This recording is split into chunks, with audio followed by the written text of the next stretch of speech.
থেকে মনিটর তো অবশ্যই করবো, পাশাপাশি স্থানীয়ভাবে যারা ক্রীড়াবিদ রয়েছে, কারণ ফাইনাল এন্ডে যারা জাতীয় পর্যায়ে বা যেই ধরনের প্রতিভাবান খেলোয়াড়দেরকে অন্বেষণ করা হবে, ফাইনালি কিন্তু অ্যাজ এ স্পোর্টস ম্যান হিসেবে, স্পোর্টস মিনিস্টার হিসেবে না, অ্যাজ এ স্পোর্টস ম্যান হিসেবে আমি নিজের চোখে দেখবো। সারা দেশ থেকে খেলোয়াড় অন্বেষণে নতুন কুড়ির প্রতিযোগিতা আয়োজন করছে সরকার। আগামী 2রা মে সিলেট থেকে একসাথে 64 জেলায় এই আসর উদ্বোধন করবেন প্রধানমন্ত্রী তারেক রহমান।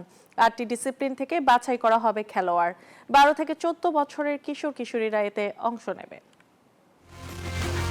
খেলাধুলাকে কৈশোর থেকে পেশা হিসেবে নিতেই সরকারের এমন আয়োজন। নতুন কুড়ির মাধ্যমে প্রতিভা অন্বেষণের কার্যক্রম চালু হচ্ছে 2 মে।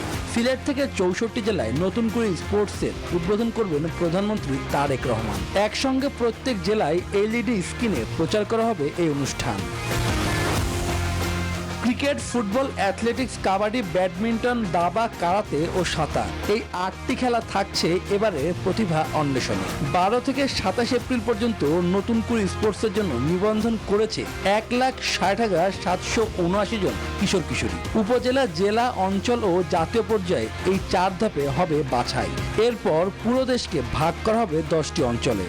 আমরা ঢাকা থেকে মনিটর তো অবশ্যই করবো, পাশাপাশি স্থানীয়ভাবে যারা ক্রীড়াবিদ রয়েছে, কারণ ফাইনাল এন্ডে যারা জাতীয় পর্যায়ে বা যেই ধরনের প্রতিভাবান খেলোয়াড়দেরকে অন্বেষণ করা হবে, ফাইনালি কিন্তু অ্যাজ এ স্পোর্টস ম্যান হিসেবে, স্পোর্টস মিনিস্টার হিসেবে না, অ্যাজ এ স্পোর্টস ম্যান হিসেবে আমি নিজের চোখে দেখবো।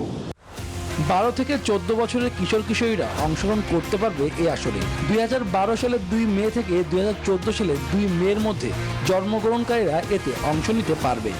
সরকারিভাবে তাদেরকে ক্রীড়াবৃত্তি প্রদানের মাধ্যমে আমরা আমাদের যে ঢাকা সহ বিভিন্ন শহরগুলোতে যে বিকেএসপি রয়েছে, সেখানে আমরা তাদেরকে সেই সুযোগ সুবিধা নিশ্চিতের মাধ্যমে তাদের পড়াশোনা এবং খেলাধুলার সকল দায়িত্ব আমরা বহন করছি।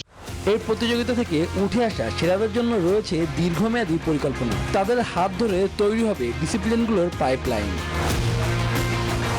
শুভদেবনাথ, নিউজ 24, ঢাকা।